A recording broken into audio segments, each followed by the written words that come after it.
नमस्कार, मैं हूं अविनाश चंद्रवंशी और आप देख रहे हैं न्यूज़ प्लस 21। और जैसा कि आप जानते हैं कि सहारा इंडिया का जो पैसा है अभी तक जो लोगों के खातों में नहीं पहुंच पाया है। अनेक प्रकार की समस्याएं जो हैं लगातार सामने आ रही है, लगातार कोर्ट में पेशी चल रही है, लेकिन अब तक का जो सही निर्णय है वो इनके पक्ष में नहीं आया है। और हम सीधे जानेंगे कि आज चूँकि आज पेशी था और फिर से सभी जो लोग हैं यहाँ पर पहुँचे हुए हैं, क्या कहेंगे सर, क्या पेशी हुआ, क्या कुछ हुआ?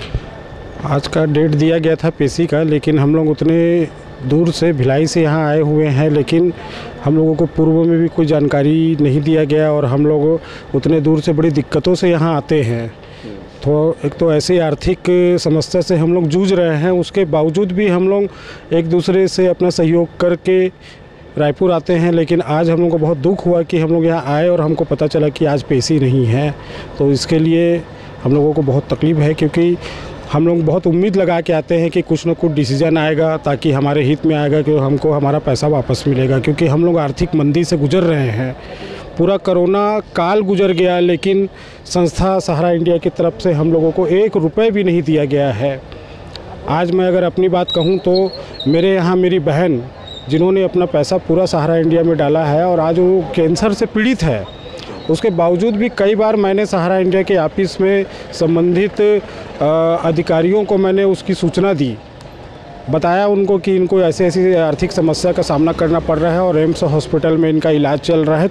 आप जो हो सकता है वो तो कुछ उनको भी पेमेंट दे दीजिए कि राहत हो, अपना इलाज करा सके, लेकिन उन्होंने 1 रुपये नहीं दिया।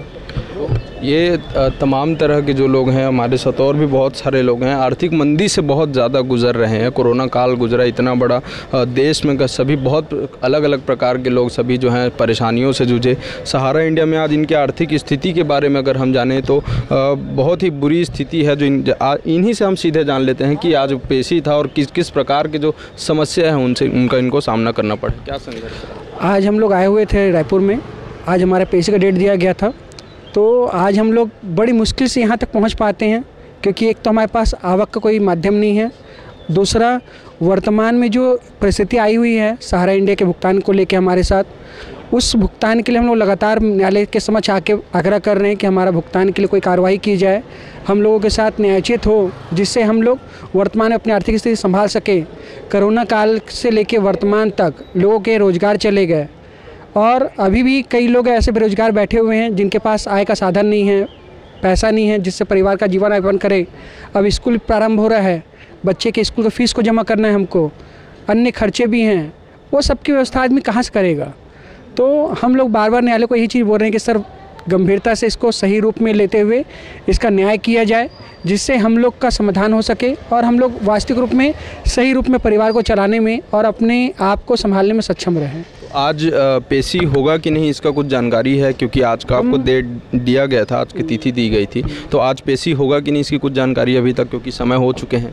हम लोग को यही बोला गया है कि आज क्या मीटिंग चल रही है सर लोग की, तो आज संभव नहीं है।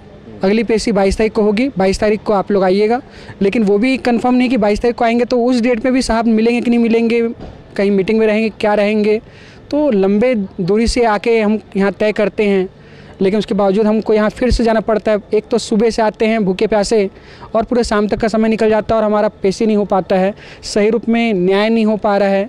जो हमारे भुगतान को सुनने का प्रक्रिया है वो सही रूप से सुना जाए, दर्द को समझा जाए कि व्यक्ति किस रूप में पेट काट के पैसा जमा किया होगा और वो आज पैसे के लिए लगातार अपने ही भुगतान को लेने के लिए लगातार दौड़ रहा है।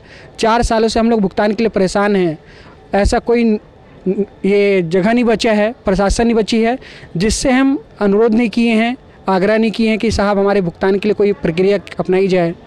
तो हम लोग आखिर क्या करें। और भी हमारे साथ लोग जुड़े हुए हैं और इस आर्थिक मंदी को लेकर जो है वो लगातार सवाल खड़े हो रहे हैं। उनके मन में ये प्रश्न उठ रहा है कि क्या हमारा पैसा मिल पाएगा कि नहीं, क्योंकि काफ़ी लंबा समय हो गया है और आय का जब साधन एक परिवार के जो मुख्य स्रोत होता है, जिनके द्वारा पैसे का आना जाना होता है, परिवार का खर्च चलता है, अगर वही नहीं, क्योंकि अब कोरोना काल ख़त्म हो गए, स्कूल चालू होने वाले, बहुत प्रकार की समस्या हैं। क्या कहेंगे सर इस पर?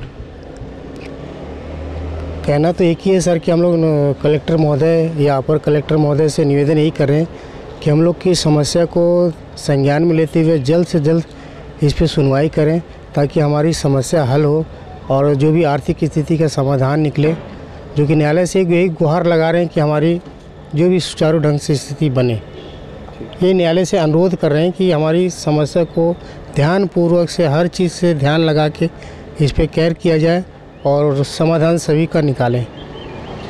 तो ये शब्दों में जो दर्द है, तकलीफ़ है, वो सभी को समझ आता है। हो सकता है न्यायालय को भी ये बात समझ आ रहा हो, पर एक प्रक्रिया के तहत जो कार्यवाही लगातार चल रहा है। लेकिन एक तकलीफ़ जो होता है एक घर के पुरुष का, जो अपने घर के आय व्यय के लिए लगातार दिन रात घर से बाहर मेहनत करता है, लेकिन कहीं कुछ चीट फंड कंपनियों की वजह से, कुछ अलग से दिमाग वाले जो लोग होते हैं, जो आपराधिक दृष्टिकोण से ही काम करते हैं, उनकी वजह से सामान्य परिवारों की जो ज़िंदगी है वो तबाह हो जाती है। और ऐसे में उन्हें अपने ही कमाए हुए धन को वापस लेने के लिए उतना ही जीवन फिर से संघर्ष के रूप में काटना पड़ता है। लगातार उन्हें मेहनत करना पड़ता है, लेकिन वो इस संघर्ष में जीत पाते हैं कि नहीं, इसका फैसला तो अभी नहीं लिया जा सकता, क्योंकि लगातार कोर्ट में ये केस चल रहा है, पेशी चल रही है। लेकिन आगे अब देखते हैं कि किस प्रकार से कोर्ट का फैसला आता है, क्या इनको न्याय मिल पाता है या नहीं मिल पाता है, ये आने वाले समय में ही पता चल पाएगा। कैमरा पर्सन सूर्या गौतम के साथ अविनाश चंद्रवंशी, न्यूज़ प्लस 21,